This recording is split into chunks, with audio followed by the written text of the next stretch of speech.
Okay, the panelists are ready. Is the audience ready? Very good.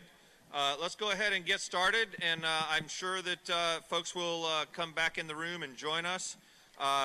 Like to also welcome back our internet viewers and those that are watching us live on TV. We appreciate everyone being here with us today to learn and help develop solutions moving forward with water quality in Sarasota County. This particular panel is organized to share best practices in agriculture, neighborhoods, and by individuals. So this one's real exciting to me because this is really going to be some things that we can all do to make things better in our community. The facilitator, the moderator for this one's going to be Miranda Lansdale, the Community Outreach Specialist for Sarasota County Neighborhood Services. She'll take care of the moderation of the session. And our panelists today, we have Tricia Hobson, Environmental Specialist with the Florida Department of Agriculture and Consumer Services. Tricia, you want to wave? All right. We have Tiffany Bailey, President and owner of Bayside Sod and Honeyside Farms. Welcome, Tiffany. We got Molly Holland from the Neighborhood Environmental Stewardship Team Coordinator for Sarasota County, otherwise known as NEST. We have Ken Brinker, a resident of Stony Brook Golf and Country Club neighborhood. So this is a real person doing real stuff out there, folks. And to discuss individual actions, we have Pat Williams, Sarasota County Residential Horticultural Agent, and Earl Varn, a Master Gardener Volunteer. So let's welcome all of our panelists, folks. And since there's fewer of you in the room, you got to clap harder.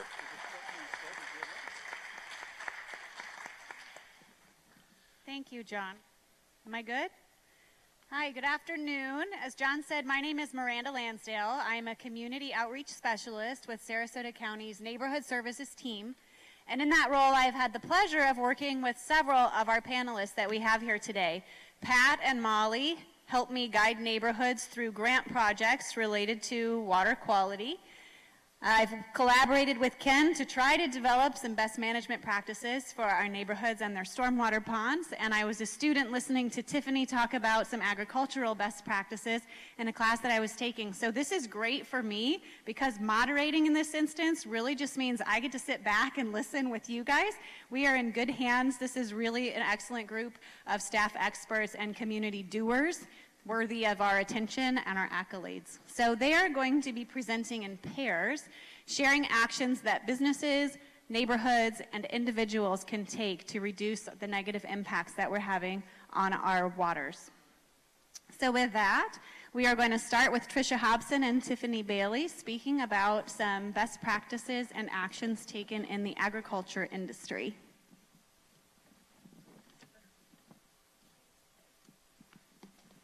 We need a clicker. Pause. Clicker we have. Thank you. That's the most work I'm probably doing this whole panel. Okay,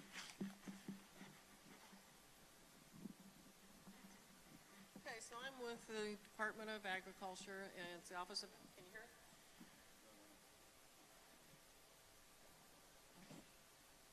Can you hear it now? Try someone else's.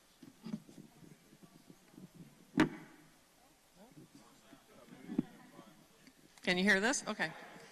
Okay, so I'm with the Florida Department of Ag, Consumer Services, the Office of Ag Water Policy, and we have staff throughout the state. What we do is we implement the Best Management Practices Program, or the BMP program, for commercial agriculture throughout the state. And we do this one-on-one with the farmers on their property. So we've developed, at this point, 9 manuals. We have a 10th that has been developed, it just hasn't been adopted yet. And we go through these manuals. They're developed for each commodity throughout the state. And again, this is for commercial agriculture, it's not the hobby farm.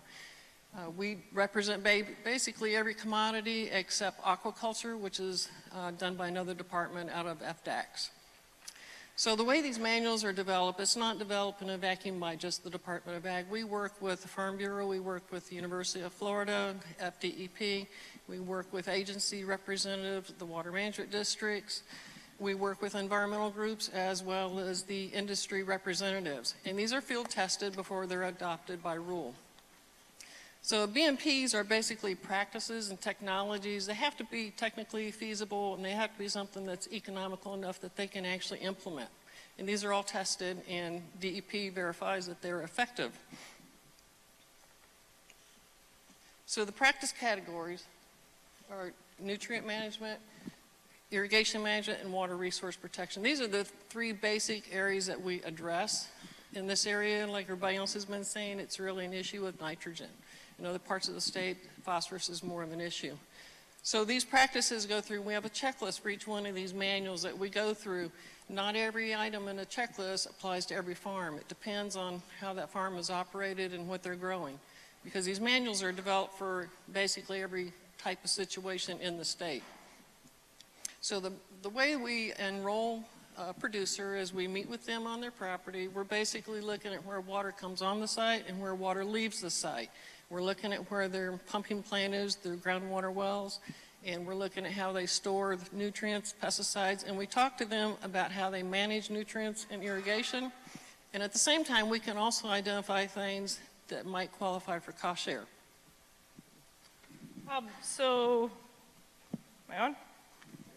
I want to just talk about the benefits that producers have for implementing these BMPs on the farm. There's many, but I'm just going to touch briefly on a few. So, one is a more efficient use of our resources. These BMP manuals are created and put together with the most recent research and data to give producers the best tools to maximize their efforts. Another huge benefit that these BMPs provide is clear guidelines to communicate and implement with our staff. So when we need something done on the farm, I wish I could just say, we'll do this because I said so, but that hasn't really worked very well for me. So we like to talk about the what, the why, and the how. So the what here is these BMPs. We're going to implement these BMPs. Well, why? Why for me is probably very similar to the why for many of you sitting here. It's because we care. We care about our resources that we have. We care about our economy and protecting the resources that keep it thriving and having a nice place to prosper and live in. So how are we going to do that? Well, these BMPs provide tangible methods for our irrigation and nutrient applications. Again, tangible processes to communicate and replicate throughout our farm. Another big benefit to these BMPs is that enrolling creates eligibility for these cost share programs. Ms. Hobson's gonna explain a little bit more about these cost share programs, and then a couple slides down, I'll show an example of one that we implement on our farm. So like you said, once you enroll in the program, you're eligible for a cost share because a lot of times they want to implement some of these best management practices, but they can't afford it. So the cost share program can cover up to 75% of the total cost, and in this area it's maxed at $50,000 per project. We can also partner with the SWFMA, Water Management District, on their farms or mini farms programs, and also NRCS, but even if we partner with them, the total partnership cannot exceed the 75%. The farmer has to have 25% of their own money in it. It's a reimbursement program, so they have to, we agree to it up front. They go and implement it, they have it installed, they pay for it, and we reimburse them once it's all completed and it's verified. And one of the big benefits as well is enrolling this program is if they enroll and actually do all the BMPs that apply to them, they are presumed to meet the state water quality standards.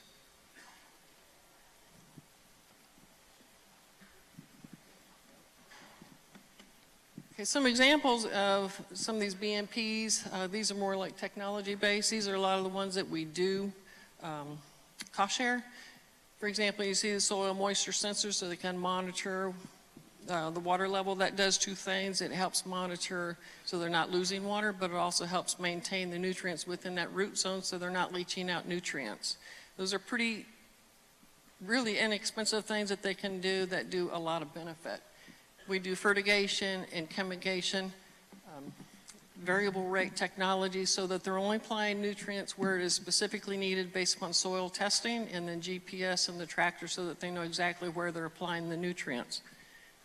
Another thing is some of these sprayers. We've used a lot of these sprayers on blueberry farms, and they're much more efficient and they use a lot less nutrients.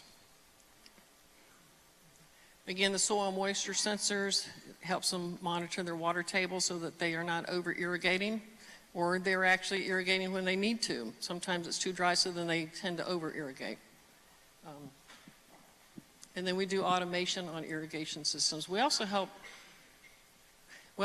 pay to convert from a higher, less efficient irrigation system to a more efficient system. For example, like in a nursery might convert from overhead irrigation to a drip irrigation. So this is an example of a cost share program that we participated in. This is a mobile weather station, and my company has about 700 acres of turf grass production in Sarasota and Manatee counties, as well as about 10 acres of organic produce. But within these 710 acres, that's broken down into about 20 to 25 different fields that may be being managed separately. So we can take this mobile weather station and transport it from field to field. It's collecting weather data as well as information within the soil profile, like soil moisture and salt location. What this does for the producers is it allows us to farm with proactive decisions instead of reactive decisions. So our irrigation and our fertilizer applications are not made on any kind of schedule, but instead we're looking at what's trending in the field, what are the plants telling us that they need, and when we look at that information, that determines what and when and where we apply fertilizer and irrigation. Okay, and the third area that we really focus on is water resource protection, is protection of your rivers, streams, wetlands, et cetera. And most of these cost share programs are probably the most applicable in this area to the cattle ranches. We do a lot of interior cross fencing, fencing off of wetlands, fencing off of streams so that you limit the access of cattle to those water sources. If they don't have a source of water, drinking water, other than a stream or a wetland, we can pay to put in a solar powered well with a water trough so that that's located in the uplands away from the wetlands. Again, it's trying to manage those pastures much more efficiently. And again, the last picture there is a protection of groundwater wells. Quite often we'll see that wells don't have any kind of fencing around them. They don't have concrete collars around the base. So if they get bumped, there's a good chance that there could be some water quality contamination. So we actually will help pay to put that concrete collar on there and fence it so it's protected. Okay, so what can producers do to improve water quality? I think producers in industry have a responsibility to invest in products that have the potential to improve our water quality. So right here, you'll see two different yards, and the color differentiation there is not a fertilizer job that went bad, but there's actually two different grasses there in each of those yards. The lighter color in both is St. Augustine floor tam. If you have a St. Augustine yard in Florida, there's about a 90 to 95% chance that it's floor tam. That is the variety of St. Augustine grass. The darker color in the picture on the left is a new grass developed by the University of Florida called Citra Blue. And the darker grass on the picture on the right is also a new variety called Provista. So both these yards were maintained, fertilized, irrigated the same, but as you can see, those newer varieties are holding their color much better. So how is that useful? Well, homeowners are often looking at the color to indicate whether they're going to make a fertilizer application. So we're very excited about these new products and them being able to be maintained as a healthy lawn with less nutrient inputs. So what else can the industry do? I think that we also have a responsibility to work with the end users. In the field, we can be doing everything right. So a lot of the things you heard talked about today, like compost and reclaimed water, we are doing those on the farm. We have been, and we're passionate about it and been doing it a long time. But I think that the industry has a responsibility to follow their products, because if it's not maintained, then it can negate the good work that we're doing. And just as a final note, I think collaboration is key. I tell my fellow producers to get off the farm sometimes. It's important to come to things like this where government and industry and residents can get together and come up with some good ideas. Thank you so much. Thank you.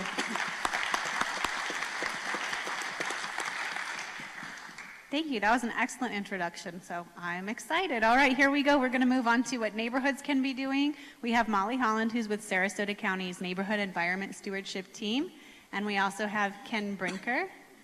They're arguing. And we also have Ken Brinker, who is a resident at Stony Brook Golf and Country Club, a neighborhood that has been very proactive in making changes so that they're reducing their negative impacts to water quality. So here you go, Molly and Ken. You gonna control the clicker? I got the clicker. You're in trouble now. All right, well here, why don't am I talking? No, I'm doing everything. I told you that. Oh, okay. you're just here hanging out with me. This is what I have to work with. Well, good afternoon. Once again, my name is Molly Holland. I'm with Sarasota County Stormwater, and I am the coordinator for the Neighborhood Environmental Stewardship Team program. And I am here to help Ken, as much help as he needs, to present a story. And so what I do is I come out to your neighborhoods and I work with you a la carte to determine any water quality needs or concerns, and I work with you to help you solve those. And I have the privilege of coming in to Ken's program when it was almost done and looked good, and of course I can take credit for that, but it started way before me, but I got to see the end result. So Ken is once again with the Stony Brook Golf and Country Club, or Stony Brook and Palmer Ranch, and he's here to tell you a little bit about the story and the journey that he has been on, adopting some of the ideologies that the Nest and everything that we talk about here today. So, Ken? Okay. Again, I'm a volunteer. I refer to myself as a community volunteer, and I got involved in this because of a passion for the environment, which interestingly seemed to grow as I got older. And when I came to Stony Brook, an interest in how I could make a difference, and that really precipitated my involvement in this. The real truth is I'm retired. My wife said, get something to do to get out of the house. So that's how I got into this. What I'm going to do is provide an overview of the Stormwater Restoration Initiative, how we got started, getting expert help and resources, what I consider critical success factors, and then results we've achieved to date. And again, this is a picture that was taken of one of the watershed areas that we've restored. And you can see how happy the birds are. Obviously, there's a water quality component here that's attracting the birds for feeding. Our initiative started in 2015, and I can tell anybody that's involved in a homeowner association, one of the most critical things is getting your homeowner board support. We did this through presentations, helping the board understand about the stormwater system, how it works, and we emphasized the watershed management environmental issues. And also what we had done several community surveys. In those surveys, we inserted questions regarding community support for what we were going to do. And this helped the board as far as making decisions on going forward because investments were involved. And from that, we created a formal stormwater. We created a formal stormwater management committee. And you'll hear the term natural assets I use. We were searching for a name to use for this committee, and Ponds Committee, Wetlands Committee. We wanted something that had conveyed the intrinsic value of, again, we have about 164 acres of ponds and wetlands that comprise our stormwater system. So we felt that rather than having a liability in the balance sheet, we'll reflect natural assets, which conveys an intrinsic value, which truly it is to a community. Getting started, what we wanted to do was utilize available resources that we had, and also we got workshops supported through Nest and the extension services. And part of it was really the education, helping people understand that when I moved into Stony Brook, I had no idea that that pond behind my house was actually part of the stormwater management system. Helping people understand a stormwater system, how it functions, and again, the lake behind your house is really a stormwater pond. Interesting story, we had an individual, I'm also involved in Palmer Ranch initiatives, complaining about he spent additional money to buy a house with a lakefront view, and he didn't like all these weeds growing in his pond. No one told him that what he did is he was buying a house on a stormwater pond or a stormwater lake. And this is something a lot of people don't understand, and they don't understand why it's there and what its function is. Again, the other thing we wanted to learn about was the stormwater system best management practices. You've heard, if you've listened to some of the presentations that were given earlier, you've heard some of these and what they're about. Lastly, and something that I would encourage everybody to do, is connect. Connect with other communities. We're all in this together, and I think one of the presentations I heard at another workshop was there's like 6,000 ponds and lakes in Sarasota County. they're all stormwater related, ponds, retention, detention, whatever. There's a lot of communities involved in managing, restoring the stormwater systems, and there's a lot of knowledge out there that you can get from other communities, what they're doing, what worked and what didn't work. Okay. Some of the critical success factors, some of the things that we found is communication and education are critical. You have to develop an awareness and have people understand what the system is, how it works, and why we need to manage it. And some of the communication instruments we use at Stony Brook, we have a monthly newsletter that we constantly wrote articles in about the natural assets, what we're doing, what the changes are, why we're doing it. We also created a natural assets website for the community that was, as we move forward, we put more information in about the changes, what was going on, and they could actually view pictures. If you're looking at certain things, perhaps you can't see it from the street level. So we had overhead pictures, we had other pictures from wetlands showing what was going on internally and the changes that were taking place. The other thing is I put down, this is very important, leverage the use of free available resources. The NEST program. This was before Molly, but the way we kicked this whole program off is we had the NEST head at the time, which was Rob Wright, come in and gave a presentation to the community on stormwater systems. And one of the things that opened a lot of eyes was the amount of the bank erosion that was occurring on the stormwater ponds. And for the people there, they could see they're actually losing property to the gradual erosion of these ponds. So it really helped having somebody, an expert, come in outside the community to help everyone understand what we were dealing with, some of the issues with the aging ponds, and some of the things we had to get into as far as best practices. And one of the things, very important, where do we start? Because you have something, you say, how do we get our arms around it, and where do we start in moving forward? So again, the resources with the NEST program, the Extension Service, some of the other people that spoke, is free, and that's the big thing. They're very open with the information. You can call, they'll come out, like Molly said, visit. They'll go through things. She'll come out with her hip boots and a machete the one time, and we're going around looking at things and examining. And again, we've got, I don't know how many years experience. Just two. Only two. Not only two. A lot of years experience, and can help you with things. And again, it's free advice. And in a sense, you're paying for it. The taxpayer's paying for it. But again, there's all these resources that you can use and get additional information. Some of the other things, sometimes it's difficult to take somebody out and point to a stormwater pond and have them appreciate it. What we did is we started tours. We had some individuals taking people out, showing them the ponds, the wetlands, explaining things, why they're there, how they work.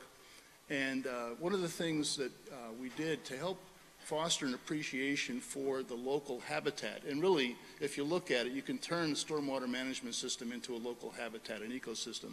We started a wildlife photo contest with monthly winners. And initially I thought, that's not going to work. But what we found is we had a tremendous response to this, and pictures coming and some absolutely beautiful photos of, and I have a picture off of one of the display boards. Again, there's a winner, it's announced, and in the clubhouse there's the pictures posted. And it's also announced in our monthly newsletter. The response we got, and again, some of the photos, like the ones of the bobcats, absolutely, I think, beautiful. Bird watching activity. With the help of the Sarasota Audubon, we started a bird watching activity. We got to a point we could not manage all the people in some of these bird watches that wanted to come out. Again, there's an appreciation, and what they were starting to see is the linkage of, as far as the habitat and the species of the animal that would be attracted to it. So it's, again, by showing what we can do in improvement in our system, the habitat, it's not only improving the functioning of the stormwater system, but we're attracting wildlife in, very beneficial wildlife, and it's a great thing as far as nature watching. Recreational fishing.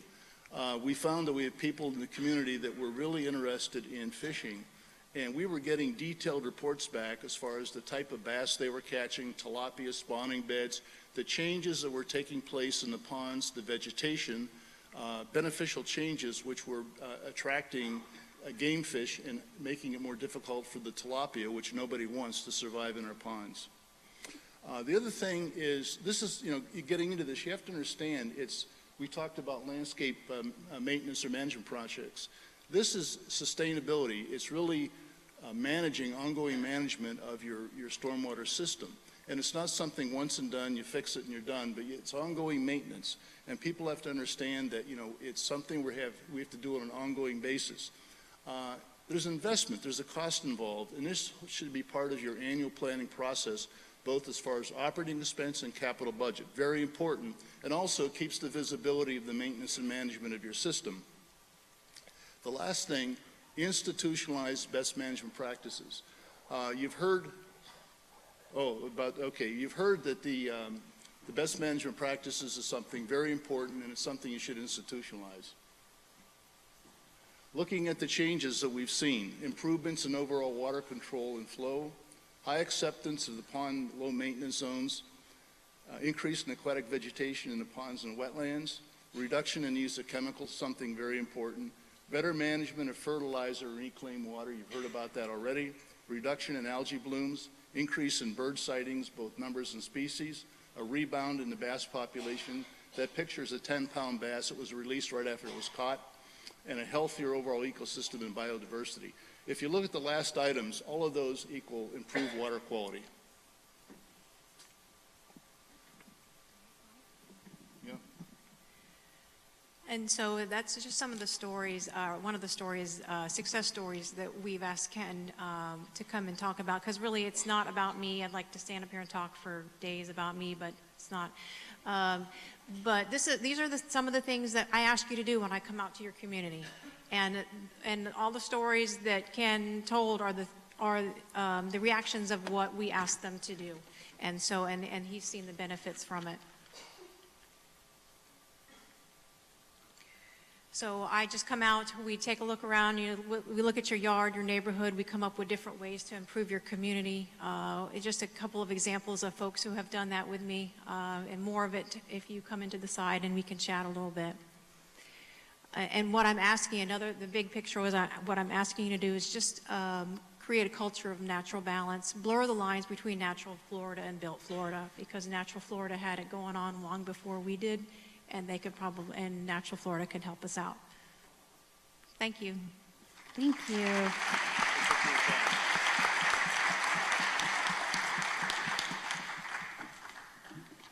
I was going to say, you guys will make it really tough if one stays sitting and one goes up to the podium. So you got to move together wherever you're going. All right, we're going to hear about actions that individuals can take now from Dr. Pat Williams from the University of Florida Extension and from Earl Varnes, who's one of our master gardeners. Thank you, and thank you for coming back after break. It's always nice to have a crowd to talk to. So first off, who here is from Sarasota County? I am your horticulture extension agent.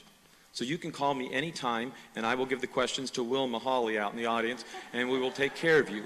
But part of what this next little bit is the individual actions that you can take to start. So when we look at these things, we always go, well, where do I start as a person? And one of the first things we say is, well, you live in Florida, and whether you're a transplant or a native, our biggest saying is you can't put Massachusetts in your backyard, so why try? And we have to start looking at Florida being Florida again. Doesn't mean all native plants, but it means plants that are more conducive to our environment. Another thing is understanding the plants. There's this thing called horticulture science, and that plants react, and if you don't know how they're going to react, then you put them too close and you don't give them what they need, and they're never going to be what you want them to be, and you'll put more water and more fertilizer in trying to get them to be that when they're never going to be that because you've already messed up by doing something wrong. And lastly, this is kind of like, how many people stop at a stoplight here? Okay, good, because most of you aren't lying there. You run through some of those. But the whole thing is you know right from wrong. And so if you're not following the ordinances, then you have to take blame for that. So those are some of the things that we're going to talk. We have 9 Florida-friendly landscape principles, which we talked 2 hours on, so I've got 3 minutes more and to cover all 9 of them, but I'm going to do 3. First off, right plant, right place. We can't overemphasize this. If you're not putting the right plants in your yard, they're not going to take what they need, and you're going to be putting more into that. And this is everywhere from microenvironments. The south side of your house is different from the north side. It's different from your neighbor's house, and you have to be individualized in what you're trying to do. We have to increase our plant palette. We have disrupted a lot of wildlife with our development, and it's our job to bring them back in. And by putting in more things that will flower and attract pollinator, Wilma's giving me a plus mark back there for plugging that. But these are things we have to do. Florida-friendly plants are not all native, just non-invasive plants that could be exotic. We have to understand their water needs, their size, and everything else if we're going to be successful. The second one is watering efficiently. This is what we're all about today. I know none of you do this, but how many of you know somebody that waters 3 or 4 days a week? And how many of those are really you? Because you are being filmed and you're on TV live, so your neighbors will see you. But the whole thing is, people will say, well, my yard won't live if I'm not watering 4 days a week. Well, then I go back to you have the wrong plants in your yard. Earl's going to talk about irrigation, and he's a believer, and he's converting, and that's why he's behind me today to support. But you have to know these things. If you haven't done a lawn audit, if you don't understand how it works, even the right time of day. We go out to big HOAs and they say we can't water at the right time because we have too many people, so they're watering at 6 o'clock in the evening and we're getting evaporation, and that's poor use of water. Things change. We see people that water the same in December as they are in February and March and everywhere else, and plants don't need as much water. As they get older, you can reduce the water. So if you're still watering the same way you've been doing for 15 years, you are wasting water. And lastly, because I've given a couple shout outs to Wilma Hawley already, our Florida Friendly Landscape Program Specialist, she does free irrigation evaluations with Earl. They will come out. So write that address down real quick. She's going, click it fast, click it fast. But you can just contact the Extension office and we will come out and we will make sure your irrigation is up to date. And then lastly, one of the hot button topics that we've had the last year with all the problems in the environment is fertilizing appropriately. You know you're not supposed to fertilize until you do a soil test to know if you even need it. Now tonight I'm going to go home and I'm going to eat ice cream. Do I need to eat ice cream? Of course I do. Probably don't, but I'm going to eat ice cream. And that's the way we think with this fertilizer, that I've got to put it out regardless. And that's not true. Things change over time. As your plants mature, they will reach deeper and they will find their nutrients. So we don't have to be putting things out. The other thing is, really, are we putting nutrients out at the right time? Wilma and I go out to HOA visits all the time, and HOAs are fertilizing in November and December and January and February, and the turf grass is dormant, and it's really not taking up nutrients. So why are we still doing it? These are things that you as individuals, even if you're in an HOA, you have to get them to convert and look at those things, and we will come out and help with those things. And lastly, once again, following the ordinances, you know, as of last Saturday, June 1st was our blackout date. Knowing what to put out, the different levels of nitrogen and everything, it depends on what we've got to do. And lastly, just our maintenance levels. If we're not doing what's good for the plant, it's stressing them, they're needing more. We gave examples of the palm trees out there. The best type of pruning to do a palm tree is none, to have a full circle. But that means we would have some brown leaves, which would be imperfection, and we're all perfect here, so we can't stand imperfection, so we have to cut them off. It doesn't need that. We have an acronym at the office, ROB, remove only brown. That's the second best. It means you never remove anything that's green or yellow because it's still adding to it. And then Green Industry's best management practices, these are all the people that are pruning palms out there, they should never go above a half circle. So if you're asking them to hurricane prune your palm, you are at fault. On the other side, you always say, well, how can a 12-foot oleander going down to 18 inches make the plant healthier and water-wise and more efficient? It doesn't. So you have to get more educated. Wilma and I will help that. Plus, we have 150 Master Gardener volunteers, and some of them are in the audience today, so a shout out to them. And I'm going to turn it over to Earl, and he's going to talk about how to save some water. Kind of building on what Pat had to say, when you design or redesign your landscape, it's something that you want to consider is the plants that you want to put in, as Pat was talking about. But specifically, Florida native plants, they require little irrigation or fertilizer. And that would make sense, right? Because if they're natives, they've been here for a long time, they've done well. Also, when utilizing drought-tolerant plants, there's little or no supplemental irrigation once the plants are established.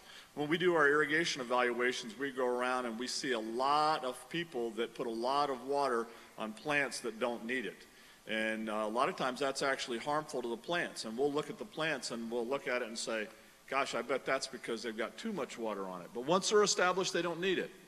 Also, if you plant drought-tolerant plants together, in other words, put your plants together in an area that require the same types of water needs. That's important as well.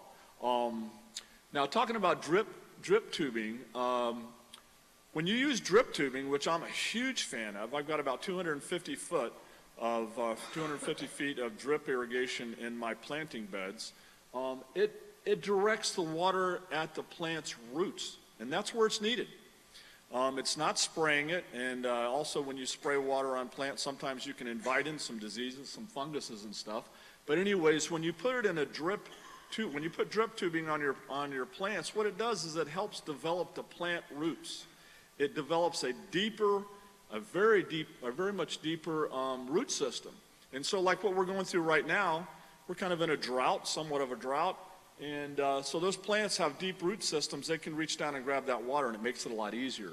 Water's not sprayed in the air where it could be subject to wind drift and evaporation. This is just an example, and I don't know if I can play this, but on the left, this is just an example of what I have in my yard. I also have micro irrigation in 7 planters and some hanging baskets. I'm going to try to play that right there. If you look on the left, the left right there is a planter urn, and it had, I don't know if you can see the bubbler in there. It's got bubblers. I've got micro bubblers in a lot of the in the planters themselves. That's also a hanging basket that I have drip emitters in. So I don't ever have to water that. I can go away for a week and I don't have to worry about it. So anyways, I want to talk just about a minute about retrofitting shrub risers to spray heads. Now, what's a shrub riser? Some of you may have sprinklers that are attached to a pipe sticking out of the ground. Well, if you retrofit these, we're going to talk about exactly what will happen with that. But also, during our irrigation evaluations, we see a lot of this. And so I'm using an example of only converting 10 shrub risers to drip irrigation. And so what happens is, if you've got 10 shrub risers and they're putting out 2.5 gallons per minute each, running for only 30 minutes, and we see a lot of this running for 45 minutes, you're putting 750 gallons of water on shrubs that you really don't need in one application, 750 in one application. So if you retrofit to inline drip tubing for 100 feet, 1 gallon per foot per hour running at 30 minutes, you've now gone down to 50 gallons in each application. So you're saving 700 gallons a week, right? And so let's multiply that out times 52 weeks. What have you got? 36,400 gallons. 36,400 gallons of water that you can save in a year. Not only are you saving the water you're also saving the plant, and you're also saving money. I called the utilities today. I said, give me an idea how much 36,000 gallons of water is. And they said $444.24. So you're saving money as well. And that's for only converting 10 shrub risers or 10 sprinkler heads that are in your shrubs. And Wilma will tell you this. We've done about almost 100 irrigation evaluations in the past year, and it's extremely common to see either shrub risers in the shrubs that don't need to be there, or to see sprinkler heads that are in there that don't need to be there. So, but the last thing I want to talk about briefly is, this is a wonderful guide. It's already been created. There's no reason to reinvent it. The West Central Florida Landscapes by Tampa Bay Water Regional Utility has created a in-depth PDF guide for converting to micro-irrigation. Thank you.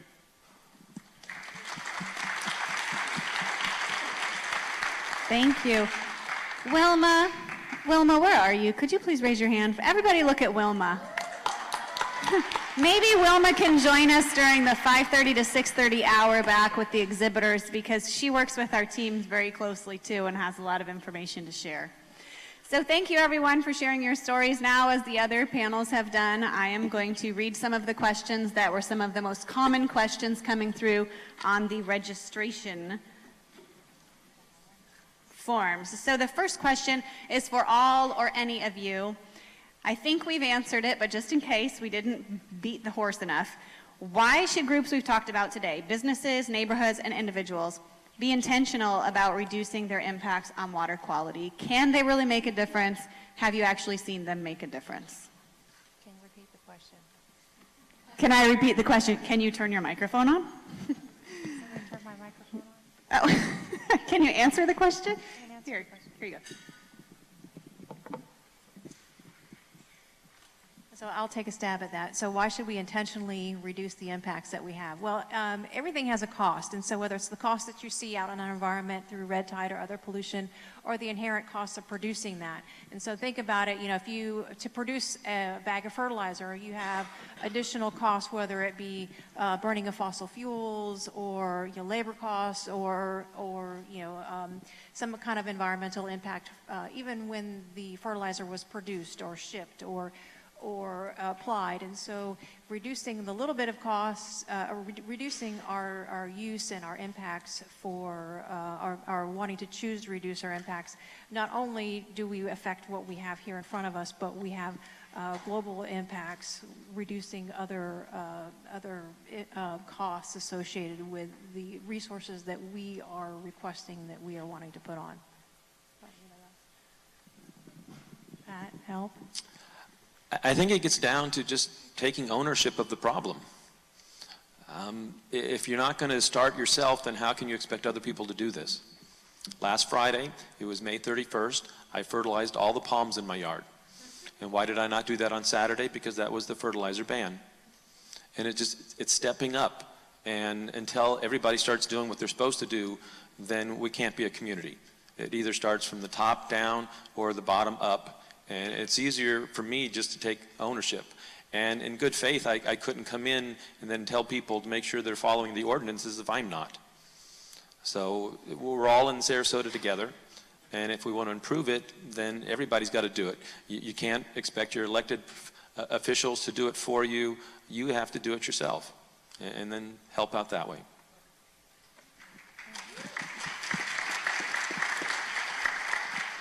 I feel like we heard this, but I want to make sure we don't skip anybody. Earl, have you seen a difference from the practices that you've implemented as an individual? Well, I can tell you where I've seen a difference is the health of the plants. And what a lot of people don't realize, I mentioned it a few minutes ago, is that when you develop something and design something or implement something that works and creates a healthier plant, then you're in a benefit, or you're benefiting greatly from that. And for example, I talked about the deeper root systems, and I mentioned that we're kind of in a drought right now. You know, in fact, what I've done is I've had to install shutoff valves on some of my drip irrigation because some of the plants or some of the shrubs need more water than others, and some don't need it at all. So I go in there and shut that off. So, and that has, I can tell you, the podocarpus hedge that I have has benefited greatly from just doing something like that. So yes, I have. Great, thank you. So I think everybody here has seen a difference that you've made in your groups. This question is for our staff experts, and you're limited to 1 or 2 sentences because we've got the clock ticking. If your client/partners told you that they were only willing to implement one behavior change, but that you could choose it, which behavior change would you recommend and why? Tricia, do you have an answer for that? Speaking from ag producers, I guess it would be looking at probably the soil moisture sensors, because you can get so much information from just monitoring your soil and water levels, and you conserve a lot of water, but you also are cutting way back on your nutrient applications, and for the farmer, they're also cutting their costs way back. Okay. Molly, do you have a one answer? Does this work? I guess if I had to choose one, I would say nutrient management, because we hear a lot about the nutrients and some of the problems that they're causing, and so I would have to pick nutrient management. Just make sure you do a good job balancing your inputs.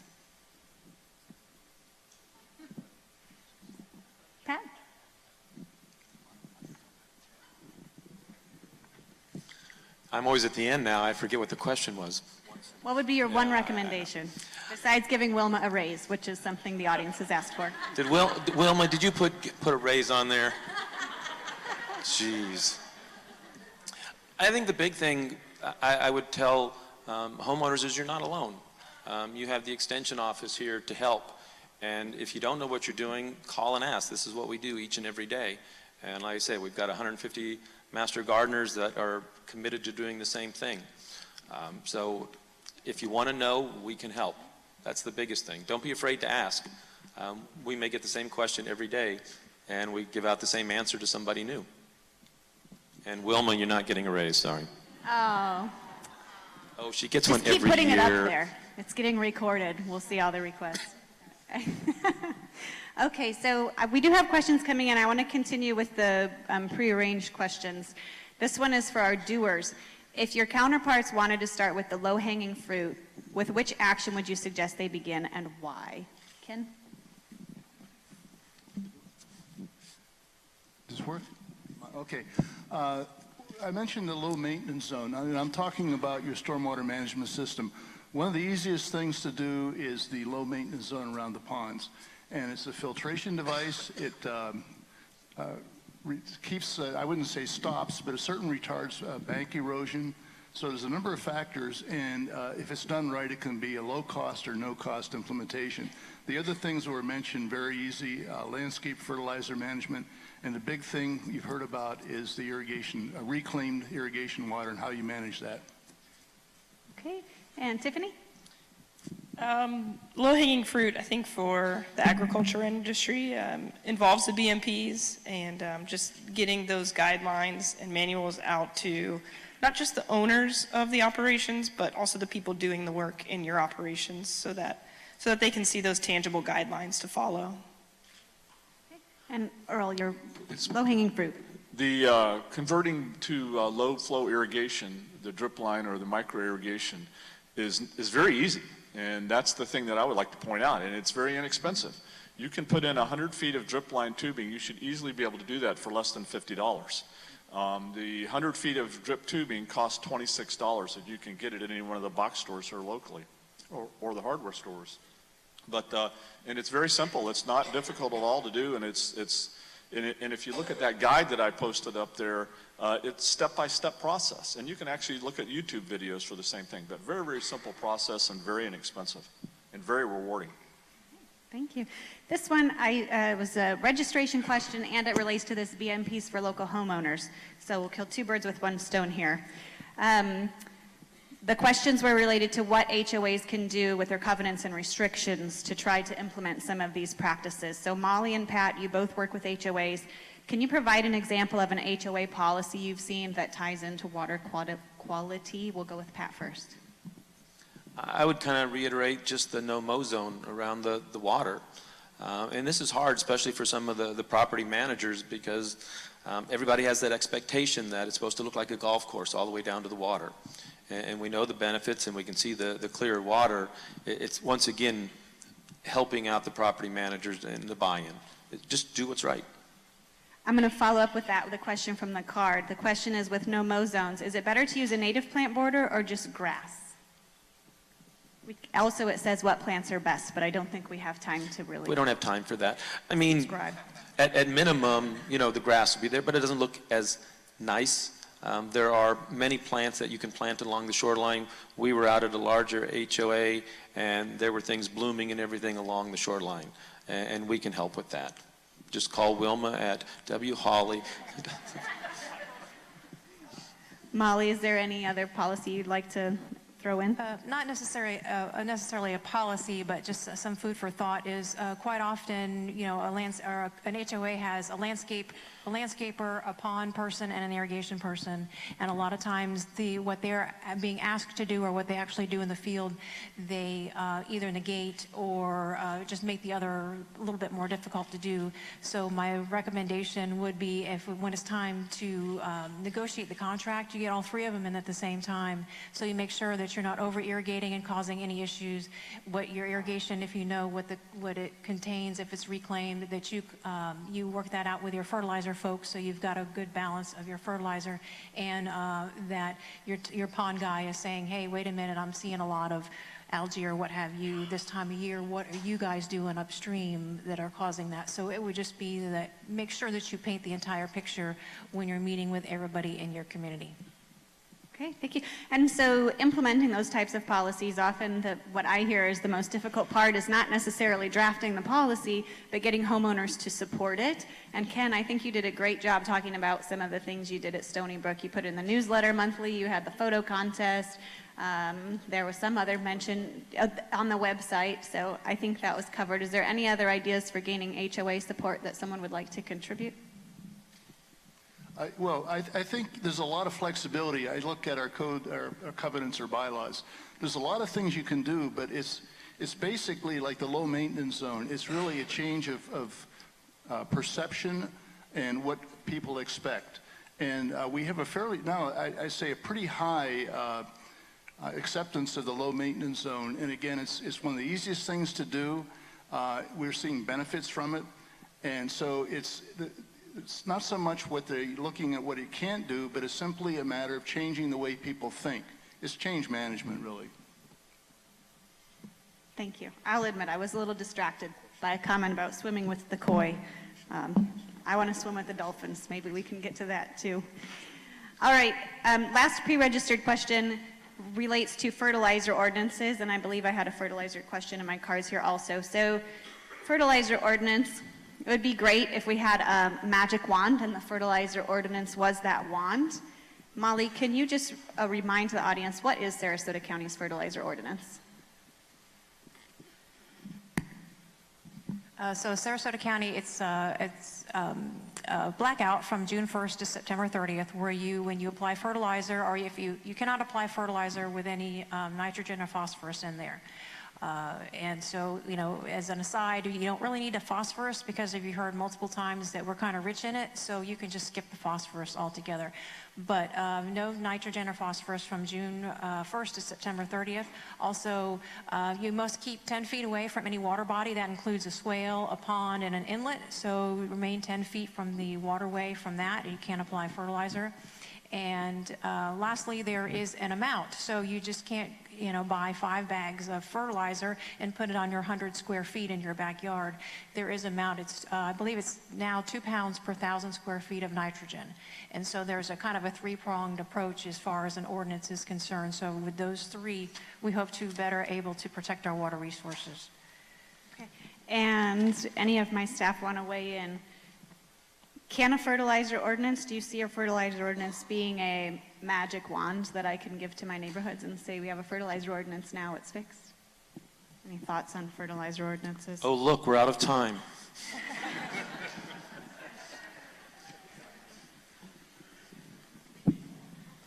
I think it goes back to knowing what the plants need.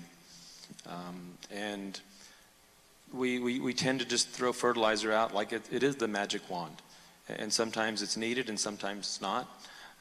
I give the example is if we put all the kids in daycare, we only gave them water each day, then they probably wouldn't develop correctly.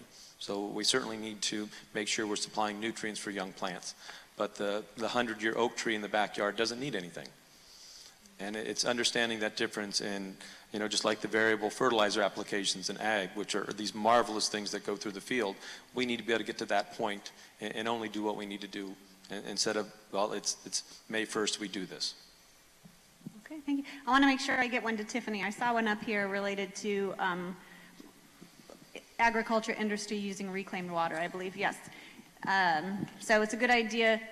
Do you know, are there members of the industry that use reclaimed water on their farms? Yeah, absolutely.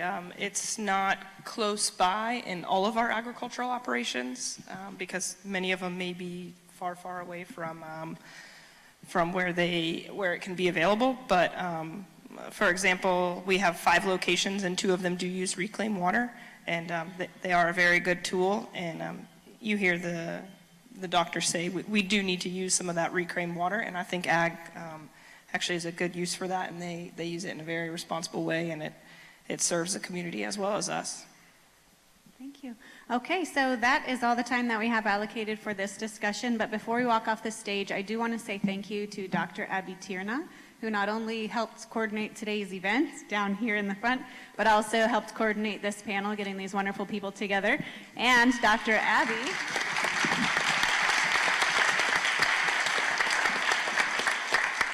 Abby also coordinates a Florida Water Stewards class, which Lee Hayes Byron mentioned in her presentation. You may have noticed the volunteers walking around with their Florida Water Stewards t-shirts. I had somebody ask me, how do they get a t-shirt like that? So you take the class, you become even more educated, and we're a What Can You Do panel, so we would be remiss if we didn't say you can continue to educate yourself. The Florida Water Stewards class is a great opportunity to get educated, and I'm going to do a plug for one of my own programs. Our June 24th Neighborhood University will feature Molly. She'll be doing a 1-hour class on neighborhood-level stormwater management that's going to touch on these ideas like no-mow zones and various opportunities to improve your stormwater utilities in your neighborhood. So with that, thank you very much to the audience. Thank you to the panelists. Thank you to our hosts. It's been great participating today.